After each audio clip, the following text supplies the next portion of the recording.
Happy Saturday, everyone. Coming up next week on the podcast, we have a two-parter on Sojourner Truth. And one of the things that we are going to talk about is the background of her most famous speech and questions about how accurate the most well-known version of it is. That is the speech that is known today as Ain't I a Woman?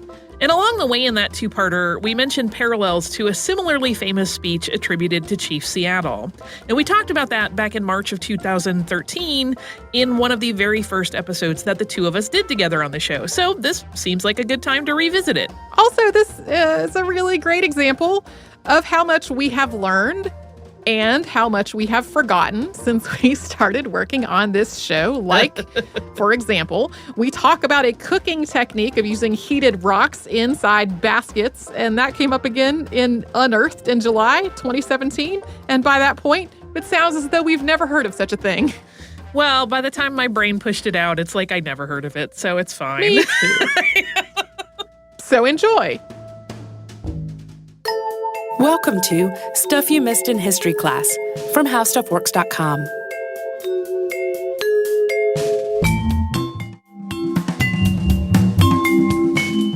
Hello and welcome to the podcast. I'm Tracy V. Wilson. And I'm Holly Fry. We are going to talk today about something you may have learned about in school that you may have learned about wrongly. And that is Chief Seattle and a very famous oration that he made, allegedly, in 1854. Except probably not. The reality is a little different from what people are usually taught. Very true. So Chief Seattle really was a real person.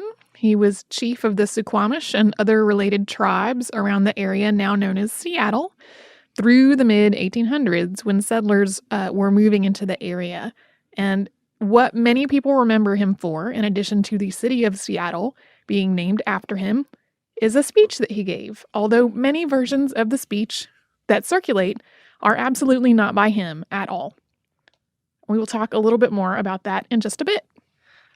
So, for a little bit of background about the Suquamish people, Suquamish, which is an Americanized pronunciation of their name, actually means a place of clear salt water. And they and other nearby tribes were primarily fishers, hunters, and gatherers. At the time before American settlement of that part of the world, they lived in cedar plank longhouses in the winter.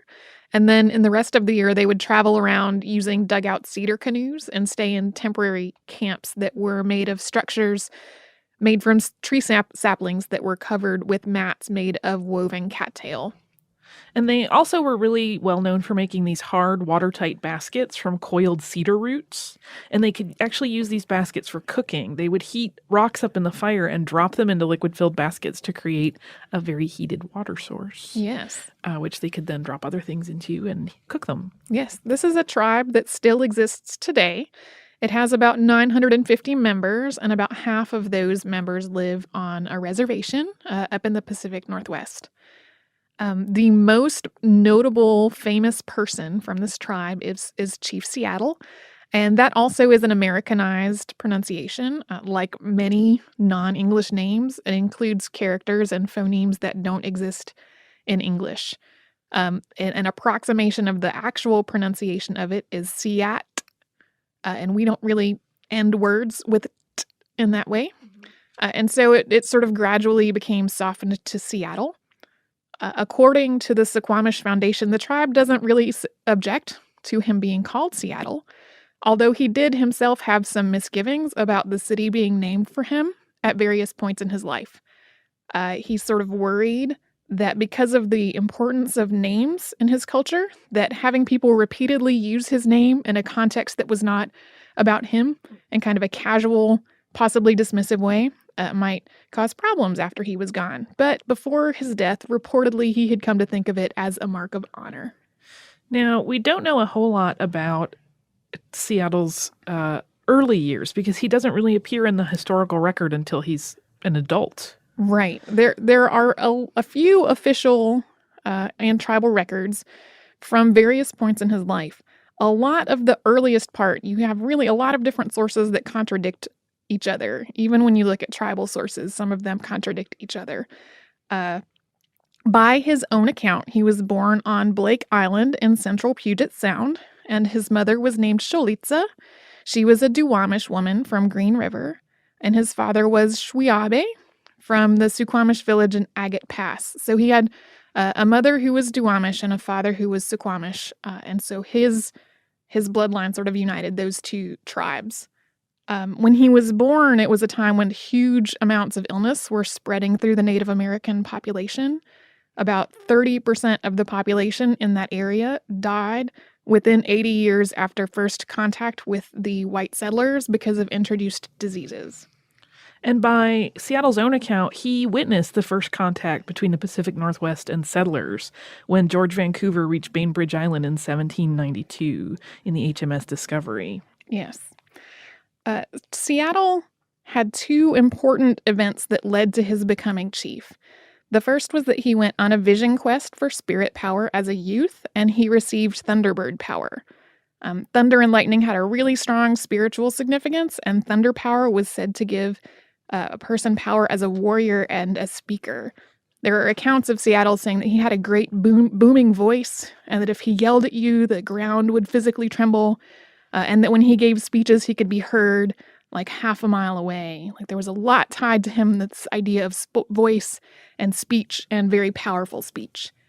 And the second other thing that is an important part of the story of him becoming chief is that while defending a settlement from raiders traveling down the White River, he had warriors chop down trees just downriver of a particularly dangerous bend.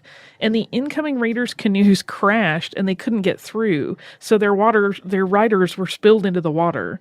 And it's fairly easy to defend yourself against people who are floundering in the water. Yes. Versus coming at you rapidly on boats. Right. The incoming raiders were handily dispatched when they came around this like treacherous curve and crashed into a tree. Which is pretty ingenious. Right. Word spread of that. He was named to be an important chief.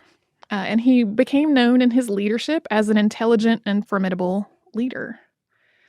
There are several sources that say that he owned slaves who he either freed after signing treaties with the settlers or after the Emancipation Proclamation. Their sources kind of contradict each other on when he's freed the slaves that belonged to him. But owning slaves was a pretty common practice in many tribes. Often people from the opposing tribe would kind of be spoils of war and would become the slaves of the conquering tribe. Which is pretty common throughout all history and Yeah. many cultures. Yeah, I think some people have the mistaken idea that there's only one culture that enslaved other people, and there are many cultures that have enslaved other people. But onto his wives. So his first wife, Ledelia, he was really quite deeply in love with. And she died shortly after giving birth to their first child, Kiki Soblu, who was also known to the settlers as Princess Angeline. Yes, she's a notable historical figure in that area as well. Seattle was really grief-stricken when his wife died, and he only talked about her openly much, much later in his later years. He got married again to, and I am going to have trouble with this pronunciation, Yoyile, and they had 2 daughters and 3 sons together. Now, an interesting part of his story is that he was actually baptized into the Catholic Church. I think sometimes it's easy to forget that there really was some blending of culture going on. Right. And after the death of one of his sons was when he was baptized, and he took the name Noah Seattle at that time. And his children were raised in the Catholic faith. And after Seattle's conversion, he focused less on defending and occupying his territory and more on building peaceful relations within the tribe and with the settlers that were coming in. Right. The American settlers had gotten to the Puget Sound area around 1846. And Seattle established himself from the very start as a welcoming and peaceful presence. He tended to make friends with settlers. He instructed the people in his tribes to try to help people. They established fisheries in conjunction with the settlers. And in particular, he was very close friends with a man named Dr. David S. Maynard, who was known as Doc. Doc Maynard was the first doctor and merchant in Seattle, and he was a prominent person. He owned most of the land that is Pioneer Square in Seattle today. And the settlement that actually became known as Seattle was established in 1852, which is just 6 short years after the American settlers landed in the Puget Sound area.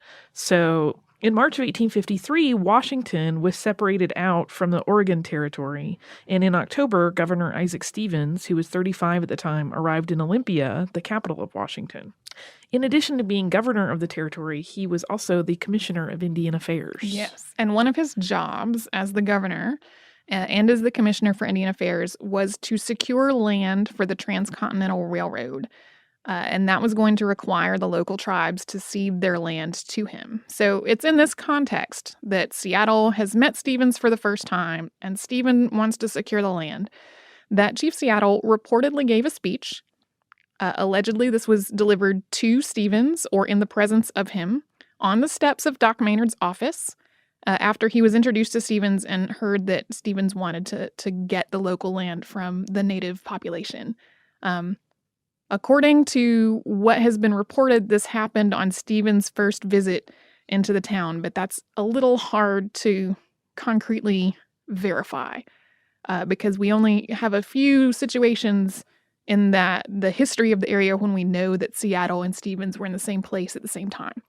So there's been a lot of speculation about when exactly this speech may have taken place. And in many of the accounts where it happened very almost immediately after they met, it's a little bit tricky to get your head around the idea of this great speech being made pretty quickly after like a handshake and a quick discussion. Right. Yeah. We'll talk about that as we talk about the text of the speech a little bit. This is a speech that some people may have read in school. What they read in school may not have been remotely accurate. And here's why. The first speech was purportedly recorded by a Dr. Henry Smith as notes as the address was delivered. He then reconstructed that speech from his notes and published it in the Seattle Sunday Star in 1887. So it was 32 or 33 years after it was reportedly delivered. Occasionally, people say that this speech was made at the signing of the Point Elliott Treaty. We know for sure this is not the case because Smith says pretty specifically this happened in Seattle on the steps of Doc Maynard's office. That is not where the Point Elliott Treaty was signed. And Smith was also not present at Point Elliott, so No. he would have not been able to make notes. No. The second version is basically an edited, rewritten version of Smith's that was published in the Seattle Sunday Star, which was done by a poet named William Arrowsmith.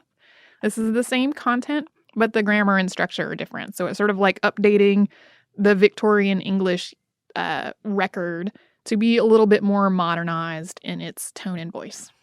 And then the third and most famous iteration of the speech that's attributed to Chief Seattle is reported to be a letter that Chief Seattle wrote to the president, which would have been either Polk or Pierce, depending on who you're looking at in terms of who cites this speech. But it was actually written not at all by Seattle. It was written so much later. 1970s by a guy named Ted Perry for an environmental film called Home, which was written for the Southern Baptist Convention. This is a lot of people really dwell on the speech and whether it was authentic. It pretty clearly was not. But this speech has been quoted in numerous anthologies. It was made into a children's book called Brother Eagle, Sister Sky. Joseph Campbell talked about it in The Power of Myth. It's like made it onto bumper stickers and T-shirts all over the place. It took on a life of its own. It really did. And it sort of starts with this thing that was published in the Seattle Sunday Star. It starts with some similarities to that, and then it veers off in a very environmental direction with very bumper sticker quotable quotes in it. We know for sure that this was not a letter to the president. In addition to the fact that James K. Polk was dead in 1854, there's not any record of any such letter going from Seattle to the president. And a letter from a Native American chief to the president would have made several bureaucratic stops on the way, and there's no record of it in any of those places. There's also no record of Chief Seattle asking anyone to write a letter for him. And since he was illiterate, he would have needed to do that. And then the cherry on top, Ted Perry wrote it. And he says he wrote it. He says he wrote it. He acknowledges authorship of it. Right.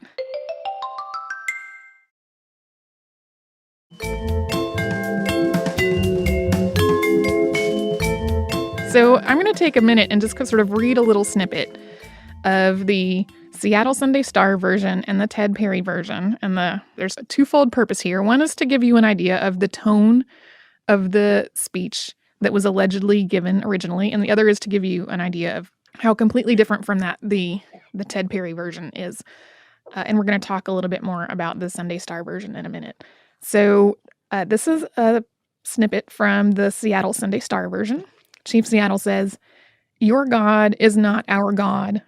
Your God loves your people and hates mine. He folds his strong protecting arms lovingly about the pale face and leads him by the hand as a father leads an infant son. But he has forsaken his red children, if they are really his. Our God, the Great Spirit, seems also to have forsaken us. Your God makes your people wax stronger every day. Soon they will fill all the land. Our people are ebbing away like a rapidly receding tide that will never return. The white man's God cannot love our people, or he would protect them. They seem to be orphans who can look nowhere for help. How, then, can we be brothers? It's very sad." It is. But it's also very weird when you remember that he was a Catholic. Yes. It's weird with a lot of context that we'll talk about in more detail. The whole of it has been categorized into this idea of a farewell speech. There are several speeches delivered by Native Americans within that era that sort of lament the death of Native American culture in the face of white settlement. Another really famous one would be Chief Joseph gave such an address. We'll talk a little bit more about why that interpretation of this is kind of problematic in a few minutes, but here's a piece of the Ted Perry version. And it does start off following some similar points to what I just read, but then it goes into this environmental direction with things like, "You must teach your children that the ground beneath their feet is the ashes of our grandfathers, so that they will respect the land. Tell your children that the earth is rich with the lives of our kin. Teach your children that what we will have taught our children, that the earth is our mother. Whatever befalls the earth, befalls the sons of the earth. If men spit upon the ground, they spit upon themselves. This we know. The earth does not belong to man. Man belongs to the earth. This we know. All things are connected, like the blood which unites one family. All things are connected. Whatever befalls the earth, befalls the sons of the earth. Man did not weave the web of life. He is merely a strand in it. Whatever he does to the web, he does to himself." That has two bits of it that often show up on T-shirts and bumper stickers and that kind of thing. Well, and it's easy to see why. I mean, it is very moving and, really Quotable. Very quotable, sort of poignant from an ecological standpoint, which I think part of the reason that myth grows and, continues this attribution of these words with Chief Seattle is that we normally associate that sort of awareness of the earth and the planet as something bigger than just what we're, sort of running on day to day. We associate that closeness more with Native Americans than we do with the European settlers. Right. It really did take on a weird life of its own. And the reason it's so quotable is because it was written for a film. It was written to be quotable. Yes. So I've read lots of things that kind of dissect all the ways in which that particular version of the address does not make any sense in the context of the time. But we're not going to really get into them because we know the real story already that Ted Perry wrote it. Like, we don't really need to go and dissect all the ways in which it would not make sense for Chief Seattle to have said something about trains when he never saw a train, because we know that Ted Perry wrote it. So for the rest of this podcast, the version of the address that we're talking about is the one that was printed in the Seattle Sunday Star. And was reprinted many times throughout the years. It was reprinted, not as many times as the Ted Perry version, but it got its share of attention. At various points, that text was reprinted in pamphlets and books and histories and things like that. At some point along the line, somebody added a 13-word finish. He ends with the idea of not to dismiss the dead because the dead are not powerless. And somebody added a sort of 13-word coda that says, "Dead, I say? No, there is no death, only a change of worlds." And that's not in the original Sunday Star version. So that got added in and then sort of picked up and passed along as it was reprinted. we're going to sort of talk now about how even when we have this text that came from the Seattle Sunday Star, we're still not really sure how authentic it is or how well it actually represents the words that were spoken at the time. And it begins with the guy who wrote it down. Dr. Henry Smith was a scholar, and sources said that he was bilingual in English and Duwamish. And that is a little weird because what the Duwamish tribes actually spoke was a language called Lushootseed. And I apologize if I have pronounced that wrongly. Any address that Chief Seattle gave would have been made in this language and then translated to the Chinook jargon, which was sort of a common tongue uniting all of the people that lived in that area. Then it would have been translated into English. We don't really know which of the versions Dr. Smith was listening to when he took his notes. And it is worth noting that the fact that Seattle either didn't speak the jargon or said he didn't speak the jargon kind of sets him apart from other people in the area. Like, that's kind of a weird decision to make, to say, I don't speak this common tongue. I lead all of these tribes who speak a language I do not. Right. But that meant that he had to have an interpreter everywhere, which sort of became a mark of status. Like, if we are going to entertain this diplomat from these tribes, we're going to need to make sure that we do this thing of getting an interpreter for him.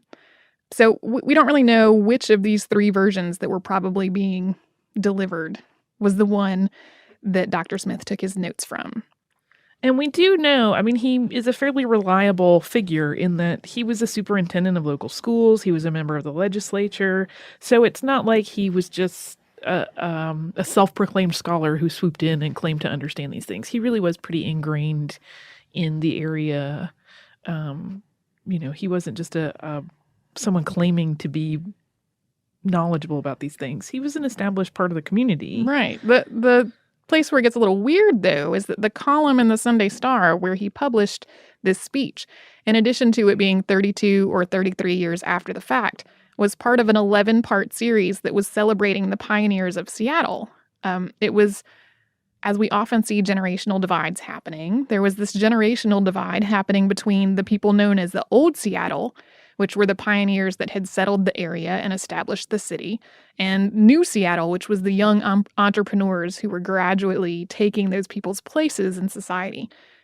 So the fact that he was trying to put Old Seattle in its best light might have influenced the way Smith reinterpreted and reconstructed his notes when he was making the version that he put in the Seattle Sunday Star.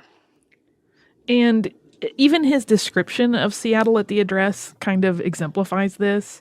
He describes the chief as putting his hand on the head of a visible nobleman and then taking up a posture that resembles what we think of in ancient Roman senators. Yeah, like if you look at old pictures of people giving orations, like paintings of people giving orations in Rome, and they have this very noble bearing and they have sort of a hand lifted up, that's the portrait that Smith paints when he's introducing this speech. It definitely comes off as prophetic because it talks a lot about the decline of the Native American population in the face of white settlers. It's possible that the reason that it comes off as prophetic is because Smith reconstructed it with knowledge of what happened in the next 30 years, which really was an orchestrated attempt by the government in lots of places to push Native Americans out of land and to break up tribes so that their original culture would be less prevalent or just removed from their way of life. Like he knew about all that stuff. Because it had happened in the interim. Right, it had happened in the interim. Another thing that had happened in the interim was what we mentioned a little earlier, which was Chief Joseph's sort of farewell speech. That happened in 1877. So it's possible that some of the fatalism in the tone is influenced by Smith's knowledge of what happened later and of the kind of speeches that other Native Americans were making elsewhere in the United States. And additionally, we should note that Seattle already had a reputation for being really friendly and welcoming to the white settlers that were coming long before Governor Stevens' arrival. So it's pretty uncharacteristic that he would suddenly have this sort of negative, very dark speech that was full of pessimism and warning. Yeah, it's a sense of impending doom, but he had a pretty favorable relationship with a lot of white settlers in the area. So it seems that he may have been concerned about about land being removed from his tribe, but the overwhelming sense of sadness seems possibly not characteristic of his other encounters with white settlers. And there's also no record of this speech in the Smithsonian. It's not in the National Archives. It's not in the Library of Congress. Yeah, the primary source that we have is something that was written down in note form. Starting in note form more than 30 years after the fact. We do, though, have as a reference 2 short speeches that Seattle made at the Point Elliott Treaty Council, which was from December 25th to 27th, 1854. And these are from the record of the proceedings in the Bureau of Indian Affairs in the National Archives. They are so dissimilar in style and wording to the Seattle Sunday Star piece. They're so different, I can read you both of them, which I am going to do.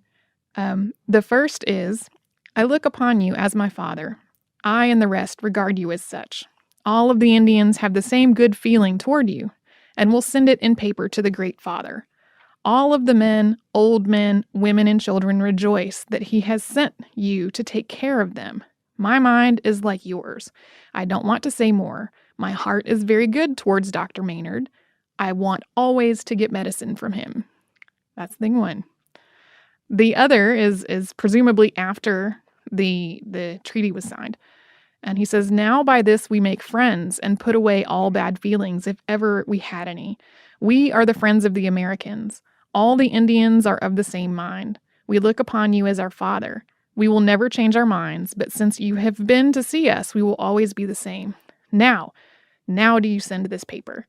So vastly different in tone from this other address that was supposedly delivered, within a year or so of this.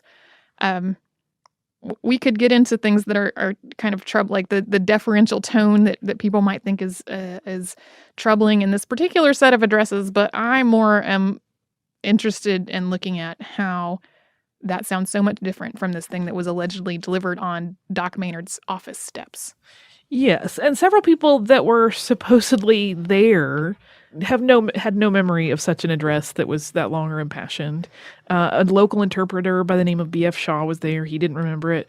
David S. Maynard's widow, Catherine, was there, and she had no recollection of a long impassioned speech. And there aren't any other contemporary records of Seattle delivering any speeches like it. The newspaper in Olympia did not report any similar things. There's really no historical record of speeches of that nature being made by him. Right. One of the primary chroniclers of the history of the Pacific Northwest from that time is a man named Clarence B. Bagley. He moved with his family to the Pacific Northwest when he was 9. And in addition to working a lot of other jobs, from painting to running mines, he was a newspaper man, and he became like a really prominent local historian. He was part of the founding of the Washington State Historical Society, and he wrote 2 3-volume histories, one of Seattle and one of King County, which is the county that Seattle is in. And both of these are still looked on as achievements in the documenting of the Pacific Northwest history. He mentions more than once in his book that Chief Seattle and Doc Maynard were great friends. And this speech supposedly happened on Doc Maynard's office steps. So it seems sort of odd to many historians today that the friendship between Seattle and Doc Maynard would have been important enough to mention more than once in these histories, but that a speech of that length with that tone would not be. The last thing that kind of makes people question how authentic this recording from the Seattle Sunday Star is that Smith said on his deathbed that the account was true and accurate, which seems a little strange to people, that would be what you'd spend your dying breath reiterating. That thing that I wrote in the Seattle Sunday Star was really a thing that happened.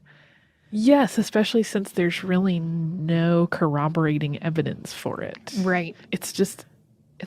As you said, it's an odd last words scenario. Yes.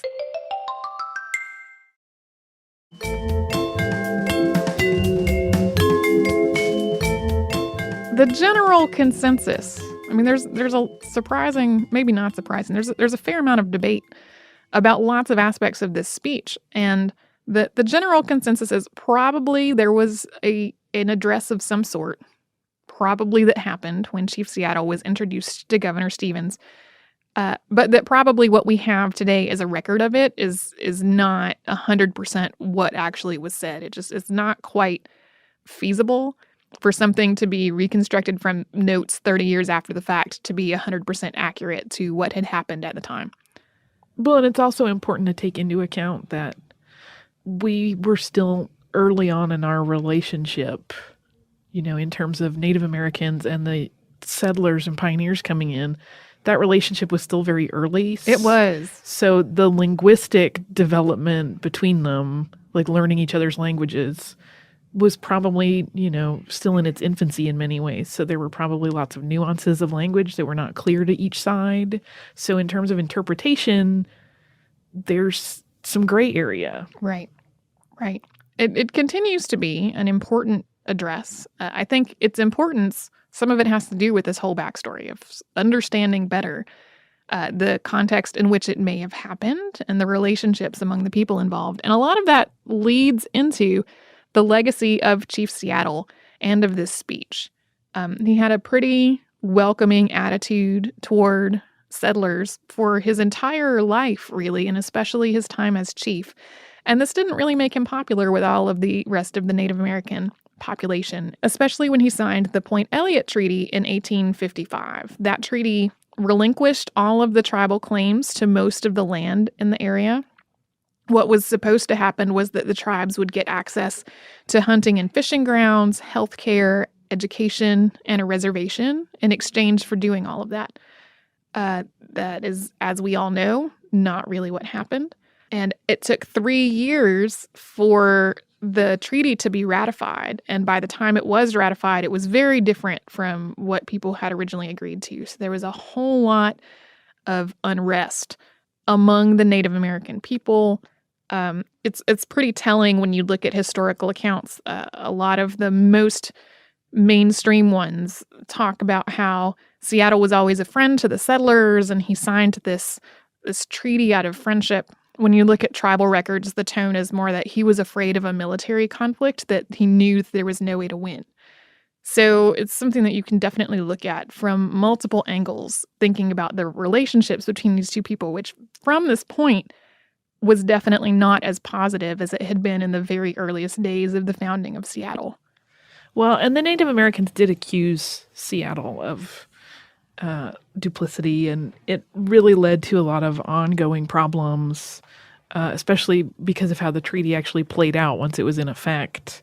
There were wars between the native tribes and the settlers in the mid-1850s. Yeah, all through those. Lots of things. Lots of areas of the Pacific Northwest where there were wars between the Native Americans and the settlers. And Seattle continued to remain an ally and tried to keep his tribes out of the battle. In some points, he would warn the American settlers of incoming attacks by other tribes. So he continued to stand by the white settlers, even as a lot of the other native tribes nearby and the ones that were maybe not part of his particular collection of tribes really fought back against the settlers. And after the town of Seattle was incorporated, an 1865 ordinance actually forbade permanent Indian houses within the city limits. Right. So he had to give up his home. Yeah, which...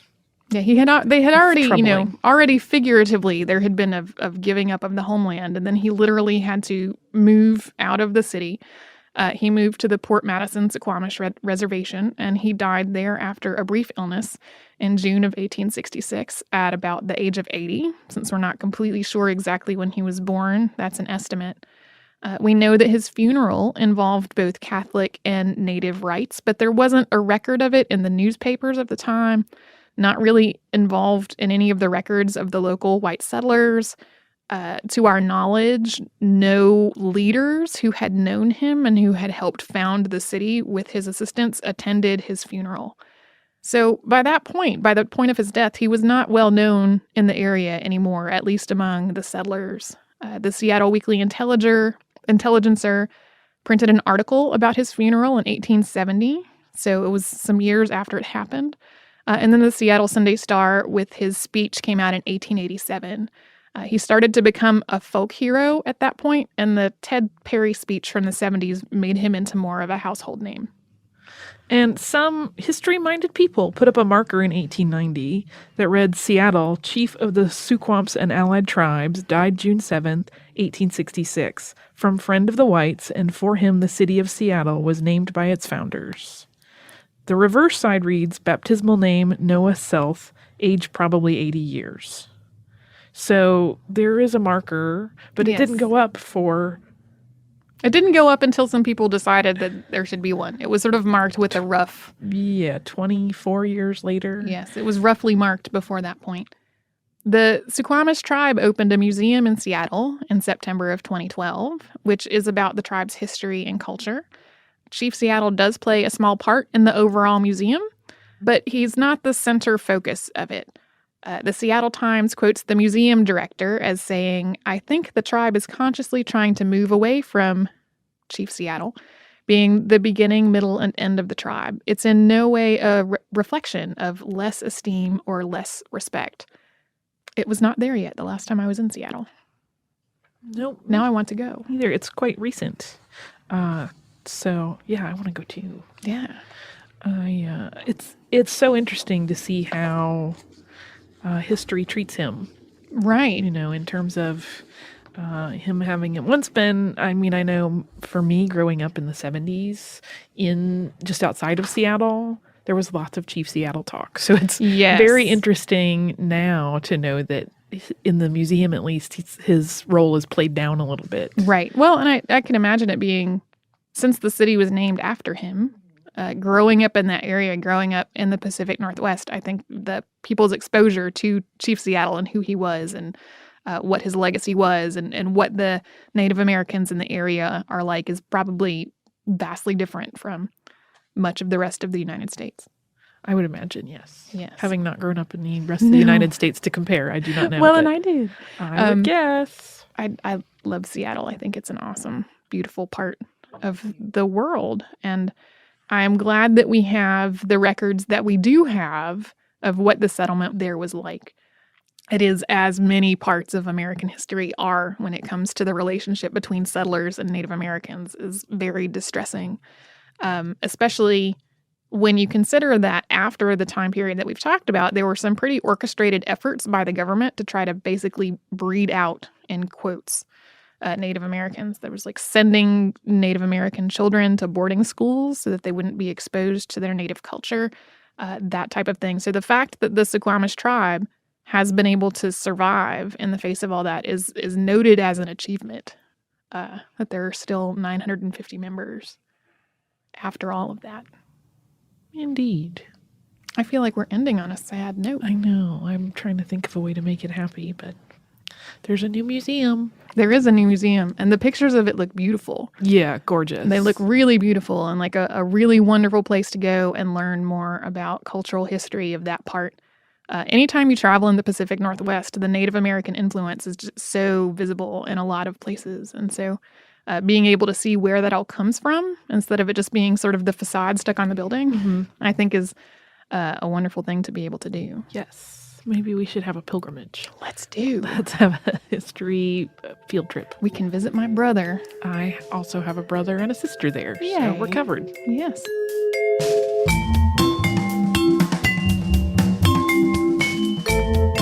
Thank you so much for joining us on this Saturday. If you have heard an email address or a Facebook URL or something similar over the course of today's episode, since it is from the archive, that might be out of date now.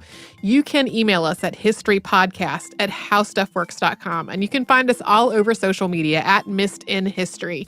And you can subscribe to our show on Apple Podcasts, Google Podcasts, the iHeartRadio app, and wherever else you listen to podcasts. For more on this and thousands of other topics, visit howstuffworks.com.